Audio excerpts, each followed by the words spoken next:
Әкімі Нұрлан Ноғаевқа ұжымдық хат. Біздер Мобиль Сервис Групп жауапкершілігі шектеулі серіктестігінің Қаламқас мұнай-газ кен орнындағы нөмірі 4-ші өндірістік учаскесінде 200-ден астам жұмысшы еңбек етіп, бала-шағамызды асырап отырмыз. Бізде бұрынғы Oil Construction Company жауапкершілігі шектеулі серіктестігінен бері де жұмыс жасап келе жатқан мамандар бар.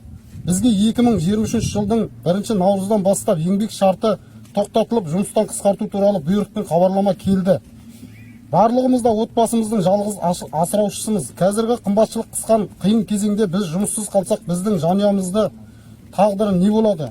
Күн көрісіміз қалай болады? Мекемеміз шығынды ақтамайды, тендерге түспейміз деп отыр. Енді біздің өндірістік участке бойынша тендерден қандай мекеме жеңіп алады? Жеңіп алған мекеме біздерді жұмысқа қабылдай ма, қабылдамай ма? Қабылдаса бұрынғы еңбек ақымыз қала ма, әлде төмендеп кете ме деген сұрақтар жұмысшылардың басты уайымына айналып отыр. Облысымыздың күн тәртібінен түспей өршіп тұрған жұмыссыздық мәселесін азайту жолындағы жұмысыңызға сын болар. Бұл іске өзіңіз араласып шешіп берсеңіз деген тілекпен 200-ден астам жанұяның үміті өзіңізде. Біздегі дайын мамандарды таратып жібермей, қандай мекеме жеңіп алса да біздерді бұрынғы жалақымызбен жұмысқа қабылдауына ықпал етуіңізді сұраймыз. Ықпал етеміз бе?